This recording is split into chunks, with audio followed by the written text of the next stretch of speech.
berkat semua pemirsa Alpetra Ministry. Tuhan Yesus berkati sahabat Alpetra dimanapun kita berada. Shalom. Shalom Sobat Alpetra Ministry, kita berjumpa lagi di channel Alpetra Ministry. Masih di bulan Oktober, di katanya bulan keluarga ya. Beberapa gereja ada yang mencanangkan bulan Oktober itu bulan keluarga, tapi ya bebas sih, mau bulan apapun juga. Malah masa hanya di Oktober aja sih bulan keluarga, setiap hari ya bang gitu ya. Malahan ya bukan hanya dalam satu bulan aja gitu.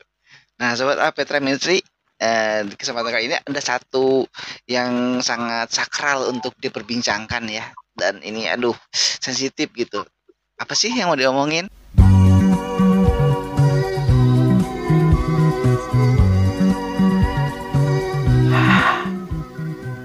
Minum kopi enaknya pagi hari. Hidupmu sepi, pantengin dong Alpetra Ministry. Bikin ceria coy.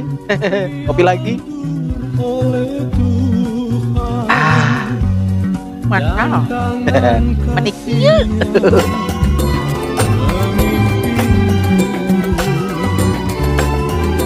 Sebelum itu mari kita persilakan Bang Heri untuk menyapa Sobat Alpetra. Silakan Bang. Selamat malam sahabat Alpetra. Salam sehat dan jumpa lagi kita di podcast Alpetra Ministry. Kali ini kita akan membahas tentang keluarga. Di hati kita tentu keluarga menjadi cinta kita selamanya. Selamat menyaksikan. Shalom. Ya. Shalom Bang. Ini Bang, saya mau mulai dulu dengan Maleakhi ya, karena kan tadi saya di depan bilang ada sesuatu yang sakral sekali gitu ya. Saya mau bacakan dulu nih untuk Sobat Alpetra, Maleakhi 2 ayat 16. Firman Tuhan dalam Maleakhi 2 ayat 16, sebab aku membenci perceraian, firman Tuhan Allah Israel, juga orang yang menutupi pakaiannya dengan kekerasan, firman Tuhan semesta alam, maka jagalah dirimu dan janganlah berkhianat. Nah, Bang, di kekristenan ya sangat kental sekali, tidak boleh ada kata ini ya Bang ya. Sampai saya nggak mau nyebutin ini Bang. Nah, gimana Bang menurut firman Tuhan ini Bang? Apa yang menjadi alasan Maleakhi menulis dan bisa tahu bahwa Allah membenci untuk perceraian ini? Gimana Bang? Dalam konteks perjanjian lama, memang Allah sangat membenci perceraian, bahkan tidak menginginkan orang Israel mengambil dari negeri asing atau bangsa asing di luar Israel. Oh iya. Karena hanya Israel satu-satunya Allah yang mereka sembah, yang diperkenalkan oleh Abraham, Ishak, Yakub, Musa, dan tokoh-tokoh yang dipersiapkan Allah untuk memimpin Israel kepada Allah monoteis yang satu. Ya. Nah, kalau mereka mengambil oleh karena keinginan mereka sendiri, ketegaran hati mereka nanti akan berpotensi mereka akan dibawa kepada ilah atau Allah lain yang disebut dengan penyembahan berhala. Jadi Allah bersikeras supaya orang Israel tidak mengambil istri atau gundik atau menikah lagi. Dalam perjanjian lama, Allah tidak pernah menginginkan perceraian. Allah tidak pernah menginginkan untuk menikah lagi. Karena keinginan hati mereka lah, atau orang Israel, dan Tuhan Yesus ketika ditanyakan oleh banyak orang tentang pernikahan 2 kali, 3 kali, dan seterusnya, di Matius pasal yang ke-18, dia menekankan hal itu, yaitu untuk menikah satu selamanya, kecuali mereka karena faktor maut atau satu diantaranya ada yang meninggal, mati, silakan dan tidak ada masalah. Tetapi keinginan manusia berusaha untuk cerai dan menikah lagi. Ada faktor lain, bisa politik, bisa faktor sosial, bisa faktor psikis yang membuat mereka memisahkan dari pasangannya. Dan Allah tidak pernah memisahkan, karena Allah menyatukan, dan apa yang disatukan tidak bisa diceraikan. Dan menurut saya itu penghinaan kepada Allah apabila manusia bercerai, Kang Alfa. Ya Bang, itu penghinaan ya Bang. Makanya Maliaki nulis bilang ini hal yang sangat dibenci oleh Allah gitu ya Bang ya. Oke Bang. Nah itu kan tadi dari sedikit sisi perjanjian lama ya, seperti yang tadi Abang jelaskan juga tuh di zaman para nabi dulu gitu. Tapi ini Bang, ini ada yang mengatakan bahwa kalau misalnya itu karena imoralitas seksual atau karena saling menelantarkan satu sama lain, kalau sekarang mungkin karena kasus KDRT itu boleh-boleh aja katanya Bang. Masa seperti itu sih Bang? Ya, sekalipun KDRT atau kekerasan yang terjadi dalam rumah tangga tetap tidak diizinkan untuk berpisah atau bercerai. Ya. Memang pandangan ini dalam kekristenan beragam. Itu sebabnya Kristen yang mana? Ada Kristen yang sepenuhnya memegang Alkitab sebagai firman Allah. Ada Kristen yang tidak sepenuhnya diyakini sebagai firman Allah, karena Alkitab bisa berubah di era masa kini. Itu mungkin juga alasan boleh terjadi perceraian. Alkitab melihat bahwa Allah itu sifatnya setia. Begitu juga manusia memiliki gambar dari Allah yang juga setia, termasuk dengan pasangannya, karena Allah yang sudah menyatukan, yaitu lewat kasih dan kuasanya. Laki-laki perempuan sudah menjadi satu. Itu sebabnya sekalipun KDRT atau kekerasan di dalam rumah tangga itu, Allah tetap tidak mengizinkan perceraian. Itu sebabnya masa sebelum merit atau pramerit ada masa dating atau masa berpacaran. Disitulah harus bergumul keras untuk memilah, untuk terbuka. Untuk melihat kepribadiannya sampai kepada bagaimana dia memecahkan masalah lewat transparan bakal suami istri ini atau sebelum mereka masuk pernikahan, disebut masa dating atau berpacaran. Bukan mengobrol romantisme atau romantisan, bukan mengobrol gombalan kepada pasangan, atau bukan mengobrol beragam rayuan dan selalu seringkali kita lihat awalnya sayang, tapi setelah masuk pernikahan atau rumah tangga bermain kekerasan yang disebut dengan KDRT, fisik bahkan psikis, lengkaplah, fisik, psikis, menyakiti, kekerasan dalam rumah tangga. Nah, itulah tadi saya sebutkan, yaitu penghinaan kepada Tuhan, karena dia sudah memisahkan. Tuhan sudah katakan jangan dipisahkan, jangan diceraikan, tapi kita memisahkan, tapi kita menceraikan. Nah, tadi saya mengatakan orang Kristen sekarang ini ada yang sepenuhnya menganggap Alkitab firman Tuhan, ada yang menganggap sebaliknya. Itu sudah kuno. Dulu boleh bertahan atau setia, tapi di era global atau modern ini, negara maju, lebih baik berpisah daripada makam hati. Itu kekristenan yang modern, kekristenan yang tidak lagi menghormati Tuhan, Sang Firman itu. Yang dihormati adalah keputusannya sendiri atau anjuran dari temannya, yang dimana orang seringkali ketika mendapat surat cerai, dia senang dan bersuka cita. Sudah. Itu kalau kita lihat di media sosial, mendapat surat cerai, dia merayakannya seperti habis mencetak gol. Gawat itu.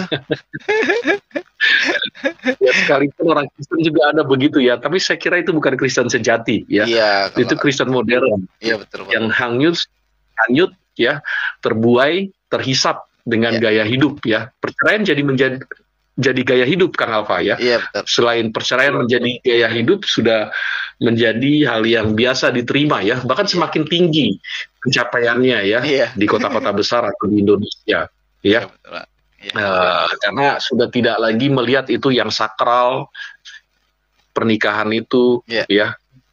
Sekalipun lagunya menunjukkan lagu yang dia idamkan supaya menua bersama, ngomong kosong ya. Pacaran itu kan gombal ya, kita akan menua bersama ya. Iya betul Bang. Padahal bukan menua bersama, justru memutuskan ya pernikahan yang sudah Tuhan satukan. Itu tadi saya sebut penghinaan ya.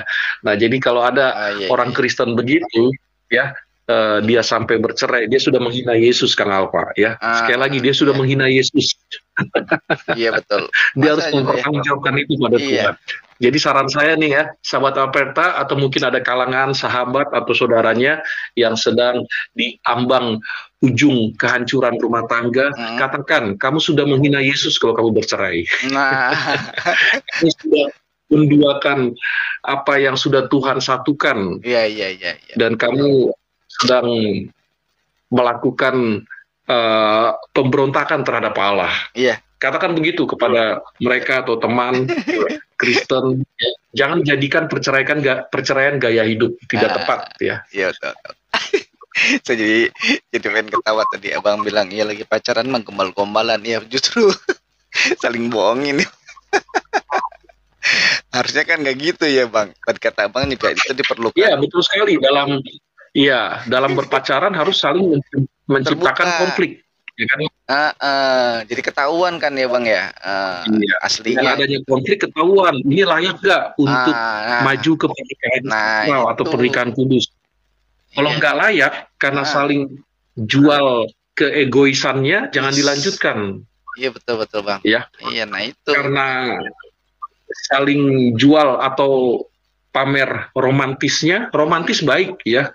Tapi ada yang dia sembunyikan, tiba-tiba nanti di pernikahan yang kita tidak temukan pada waktu masa berpacaran, baru nampak di tengah-tengah pernikahan. Nah itu yang akan menghancurkan pernikahan kudus. Gawat. Ya, pernikahan kudus. Ya gawat lah kalau kayak gitu ya bang ya. Gimana itu nanti jadi hancur ya. Yang kudus jadinya jadi nggak kudus lagi deh. Oke bang, ini menarik nih bang. Penekanan tidak boleh ada cara ini ya. Kita langsung lanjut dulu bang ke Paulus dulu ya bang. Sebelum nanti kita melihat juga bagaimana yang Tuhan Yesus tekankan dalam hal ini ya. Dari Paulus ini bang, kalau lihat di surat 1 Korintus 7 ya, ayat 1 Korintus 7 ayat, mungkin dari ayat pertama sebetulnya ya bang ya, di situ ya. Tapi kita akan lihat dari ayat 10 dulu deh. Ayat 10 dan 11 itu dengan jelas mengatakan bahwa baik dari pihak istri ataupun pihak suami tidak boleh ada kata ataupun keinginan untuk bercerai ya. Nah tapi ada yang menarik nih bang, di ayat 12-13 ya bang ya, dijelaskan oleh Paulus sih sebetulnya tentang kalau tidak beriman. Kalau tadi kan sekalipun oleh imoralitas seksual nggak boleh, adanya penelantaran nggak boleh jadi alasan. Terus KDRT juga tadi kata abang bukan lagi jadi alasan ya.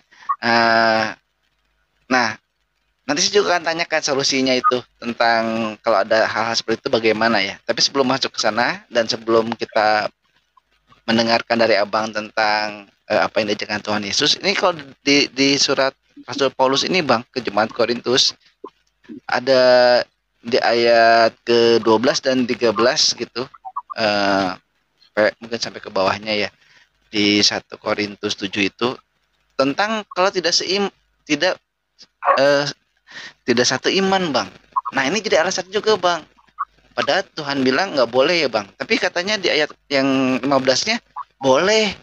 Ini gimana bang sebetulnya bang? Jadi dari surat 1 Korintus 7 ayat 12, 13 sampai 15 kayaknya itu bang. Itu gimana bang jadinya?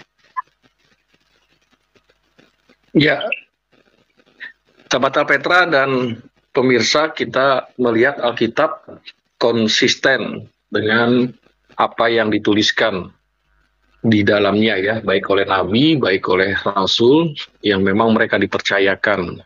Nah, Paulus adalah rasul Tuhan kepada jemaat Korintus, dia mengirimkan surat itu, ada banyak gonjang-ganjing di sana, persoalan selain penyembahan berhala, selain gap ya, atau selain penyembahan berhala, gap, dan juga makanan haram, tidak haram, dan salah satu yang kita bahas kali ini yaitu mengenai pernikahan.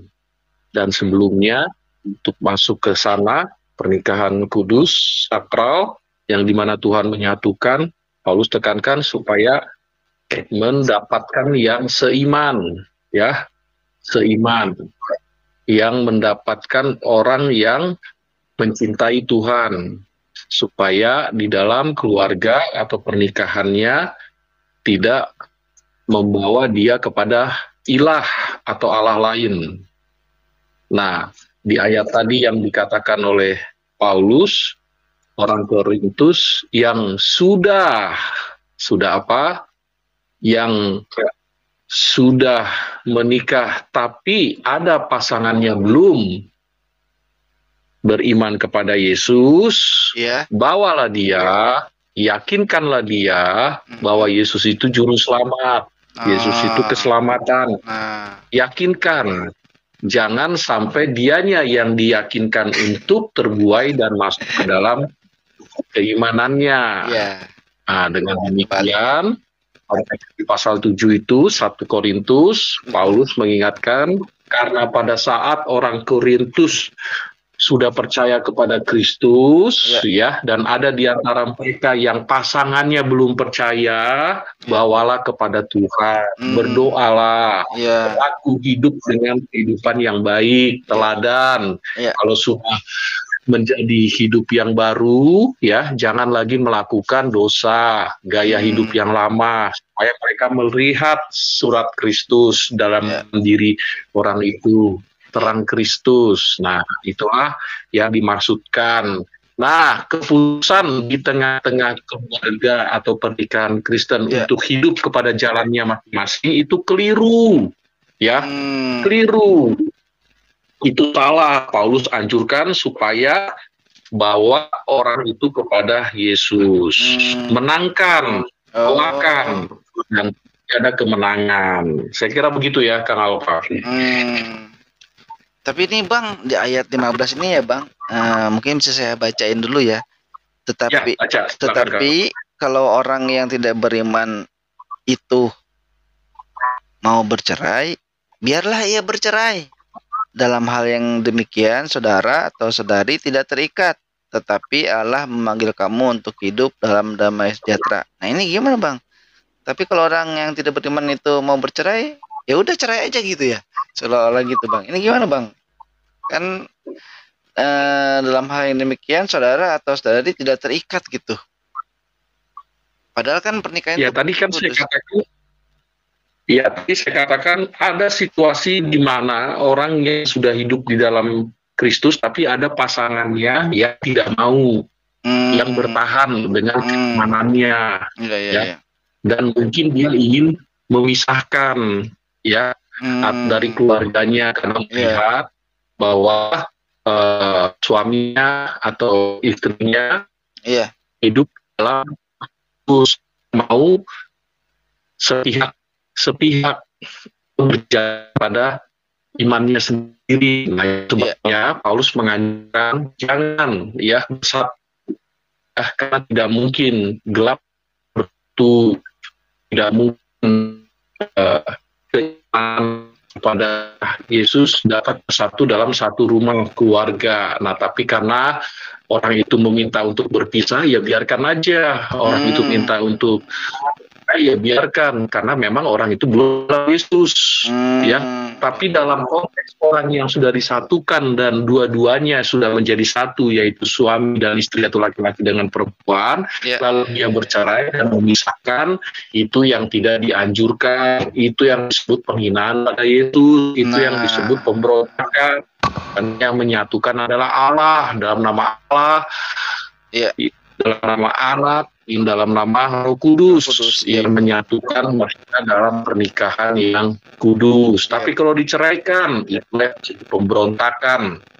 Itu yang disebut dengan perlawanan. Tapi dalam di pasal yang ke-7 ayat 15 atau satu perikop itu kasus nih di Korintus, ya.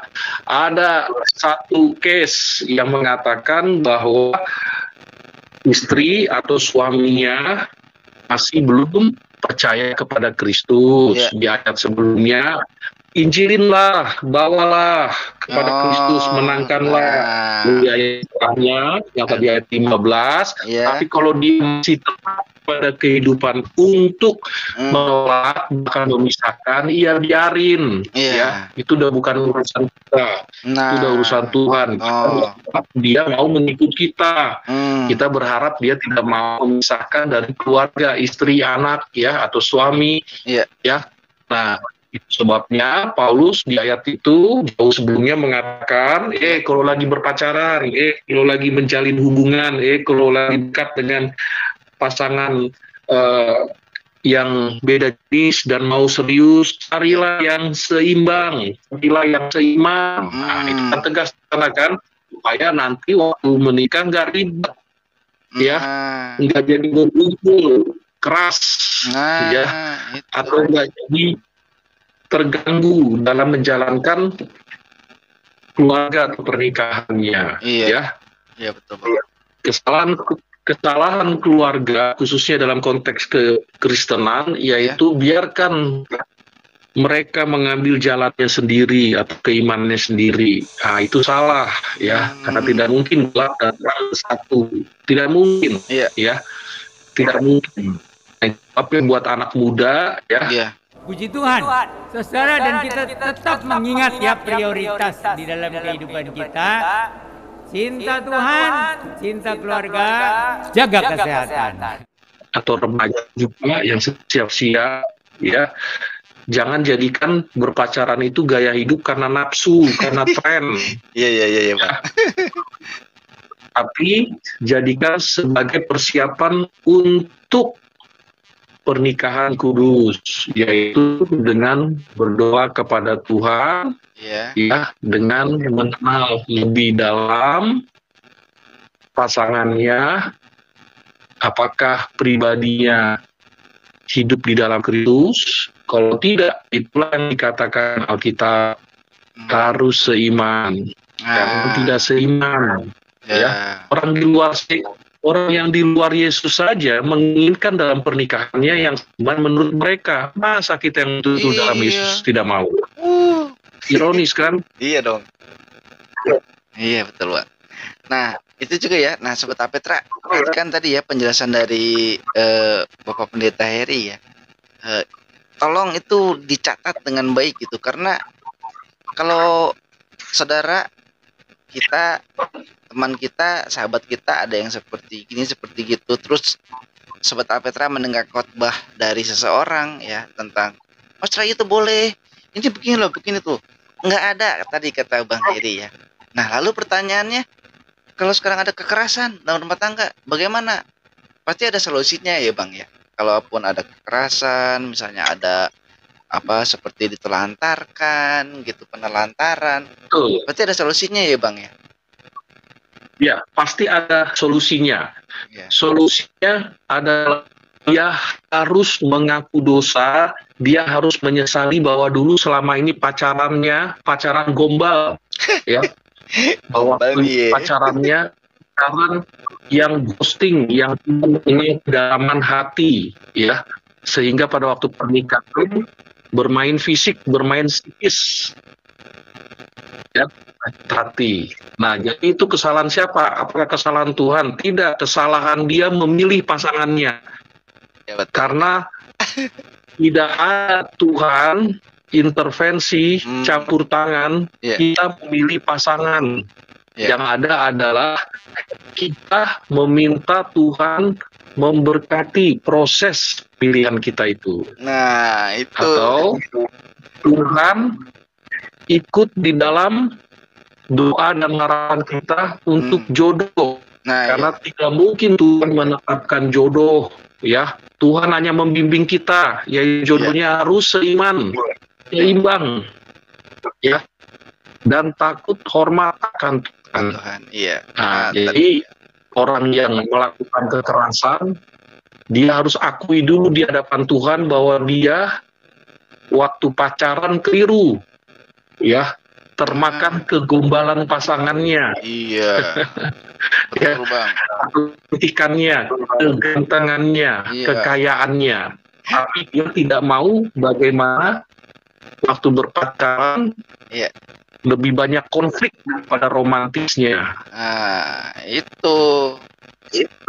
Nah, penting. Tapi itu. karena sudah hidup di dalam pernikahan yang Tuhan berikan, satukan, dia harus bergumul, dia harus meminta sama Tuhan supaya Tuhan memperkuat persatuan atau pernikahan mereka. Iya Bang.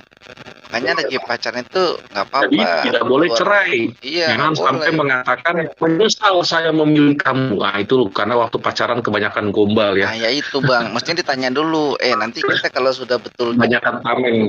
Iya, kalau udah diberkati nanti kita berarti mau adu tinju ya, pukul aja kita ya nanti gitu kan. Makanya nggak ada kayak gitu ya tujuannya. Aduh. Iya kan. Kekerasan tidak akan menyelesaikan. Ya, perceraian pun tidak akan memberikan solusi. Tidak. Yang paling tepat itu waktu berpacaran, waktu bertunangan. Mikir dulu, ya betul nggak ini jadi orang yang tepat. Tuhan ada banyak cara. Oh iya betul. Pada waktu berpacaran atau waktu bertunangan, yaitu bisa lewat teman dekatnya, bisa lewat orang tuanya, ya. Sementara dari Alkitab juga sudah jelas, jangan yang tidak seimbang, jangan yang di luar Yesus. Kok ini masih ngambil yang di luar Yesus? Iya. Nah, kan begitu ya.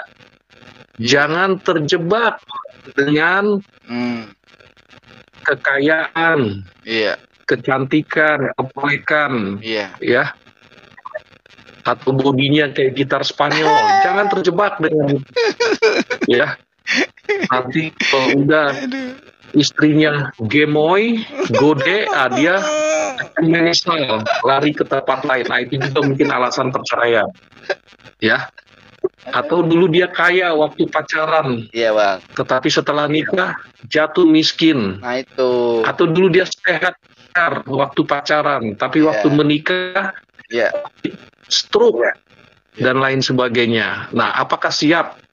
Padahal udah ditantang oleh pendeta dalam pernikahan. Siap nggak menerima dalam sakit sehat istrimu dalam sakit, dalam miskin? Ya.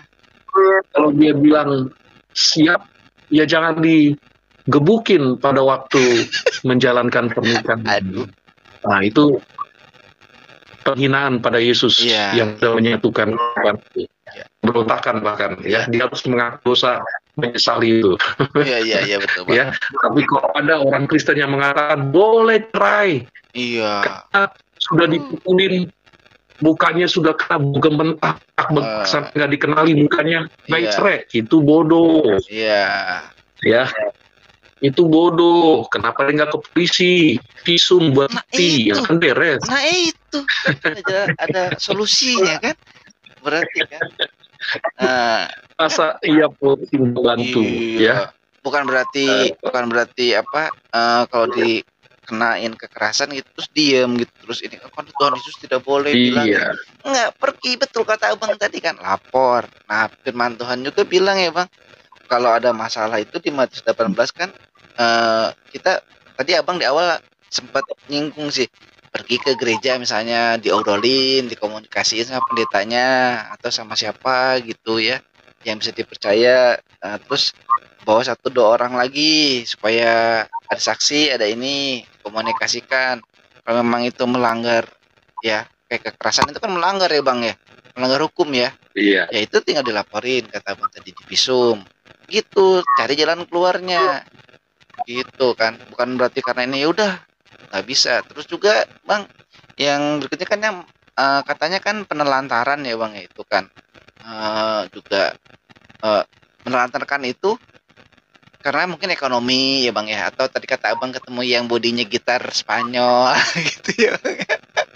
Ada pelakor atau pebinor itu bukan, nggak bisa di excuse ya Bang ya, nggak bisa itu. Nah kan Iya. Jadi mau istrinya berubah bodi, mau suaminya iya, sudah lagi dapat banyak uang, iya, kita sudah dihadapkan Tuhan dan ditantang Tuhan. Mau nggak terima apa adanya, sekalipun itu, sehat, tidak, atau miskin, kaya. iya, Nah, kalau memang tidak siap, seharusnya mengatakannya dulu, Iya, waktu betul. sebelum nikah kan, iya dong, sebelum diberkati. iya. Jangan udah Udah menikah, berumah sudah tangga, bosan, lalu cerai. Oh iya, udah anaknya 7, udah kita aja kuat. Aduh. Ya itu ya Bang, makanya sulit juga ya. Dan juga Sobat Apetra, saya lebih setuju ya kalau ini juga nggak hanya dari pribadi masing-masing sebelum pra ya Bang ya, tetapi juga kadang dari luar ya Bang. Ketika kita sudah berumah tangga gitu, pasti ada aja ya dari luar ya, selain ekonomi mungkin ada orang ketiga, mungkin juga karena kita, Ya. mungkin juga karena satu dan lain hal. Terus kita seperti seolah-olah menelantarkan satu sama lain gitu, bisa aja kan terjadi. Tapi ya itu kuncinya tadi, Ya. datang sama Tuhan aja. Nah, sekarang kita lihat Tuhan Yesus ya Bang ajarkan tadi mungkin di dalam Matius 5 ya Bang, ayat 31 sampai 32 ya Bang ya. Saya bacain dulu ya Bang, nanti tolong dijelaskan. Iya. Telah difirmankan juga, siapa yang menceraikan istrinya harus memberi surat cerai kepadanya. Tetapi aku berkata kepadamu, setiap orang yang menceraikan istrinya, kecuali karena zina, ia menjadikan istrinya berzina. Dan siapa yang kawin dengan perempuan yang ceraikan, ia berbuat zina. Wah, ini berarti mau laki-laki mau perempuan kena juga ya. Ini maksudnya gimana Bang? Ayat ini Bang. Hey, sudah di like belum? Sudah dibagikan belum video Alpetra? Bagikan dong, masa bertumbuh sendirian aja? Temennya nggak dikasih tahu, kasih tahu lah. Masa kamu mau selamat sendirian? Jangan dong, bawa teman. Lihat Alpetra, kasih masukan buat Alpetra. Ayo bertumbuh bersama dengan Alpetra. Like, jangan lupa dibagikan. Yang penting kita bersama bertumbuh. Jaga kesehatan, cintai Tuhan, sayangi keluarga. Shalom dari Kang Ode. Sahabat Apetra, kita melihat ucapan Yesus begitu konsisten dan strict ya. Ya. Tuhan Yesus di khotbah bukit ya, atau dikenal dengan khotbah di bukit, Ya. dikatakan supaya untuk perzinahan tidak menyangkut dengan apa yang dilihat, apa disaksikan, tapi dengan hati pun sudah berzina. Ya, aku mengatakan kepadamu, ya, dengan hati engkau ingini, engkau sudah berzina. Nah, dia dalam pernikahan, ya, dengan hal ini Yesus strict supaya menjaga, karena Allah yang menguduskan pernikahan itu, Allah yang menyatukan. Jadi terkait dengan perempuan mengingini suami orang atau laki berondong ya, atau duda lain, begitu juga laki-laki ya, janda dan lain sebagainya, pokoknya yang bukan istrinya, dia sudah berzina ya, dia sudah melukakan hati Tuhan ya, bahkan membuat Tuhan berduka karena tidak menghormati apa yang sudah Tuhan kerjakan. Nah, jadi janganlah merencanakan perceraian. Jangankan merencanakan perceraian, mengingini sosok pribadi lain di tengah-tengah keluarganya, ya, dengan harapan dia lebih cantik, dia lebih ganteng, itu sudah kesempatan untuk iblis menyiapkan bencana untuk kita. Ya, apa yang harus dilakukan? Ya, menghormati karya Tuhan lewat pernikahan. Ya, setia pernikahan. Menjaga hubungan yang baik dengan pasangannya, ya, dengan keintimannya, ya, dengan memperkuat relasi, ya, antar suami dan istri dan melibatkan Allah di sana. Jangan bermain api. Kalau sudah bermain api, itu kosong, ya. Gosong nanti. Kalau bermain api, ya kalau udah kebakar kan gosong ya. Karena apa ya?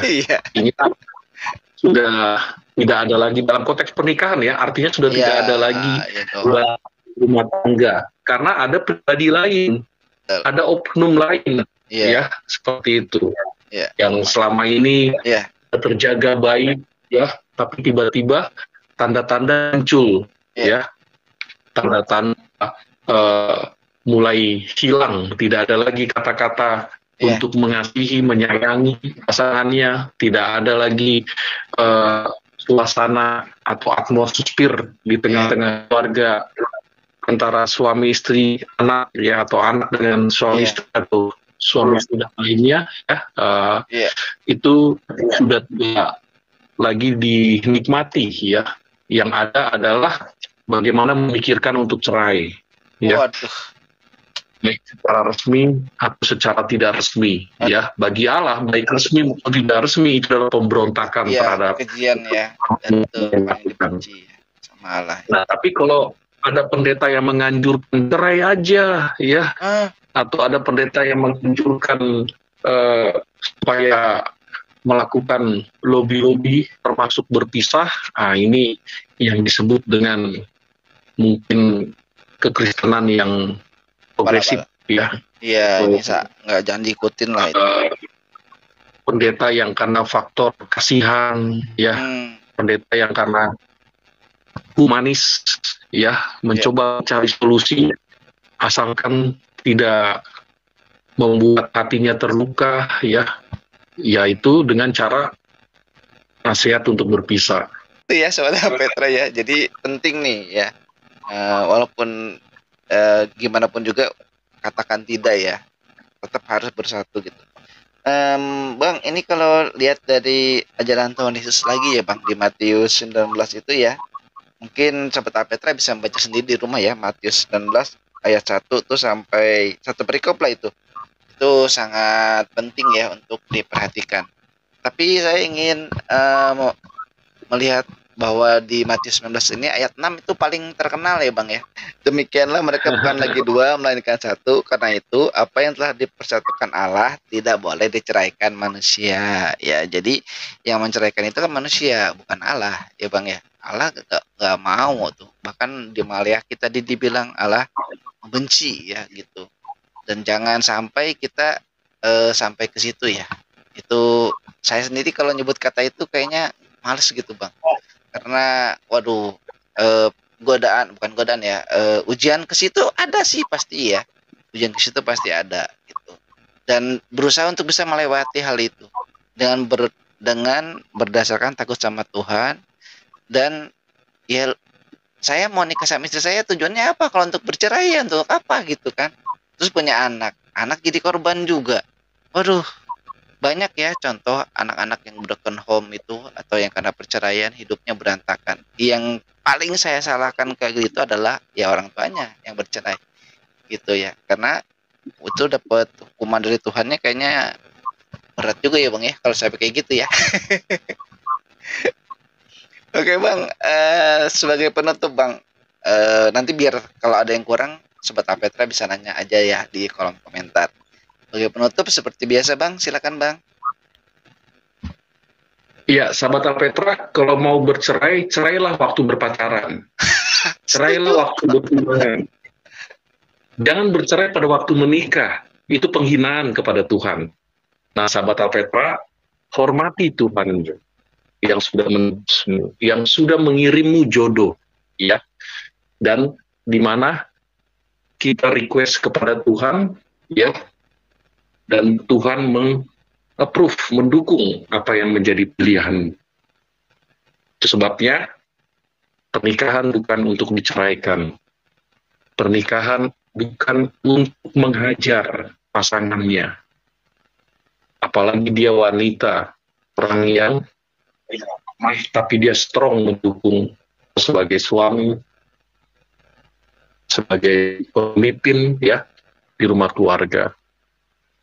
Jadi dalam kekristenan yang perlu kita undang di tengah-tengah kasus atau pertikaian, biarlah Tuhan Yesus memberkati keluarga kita, karena dia tidak mungkin memisahkan kita, karena dia menyatukannya sebelumnya buat kita.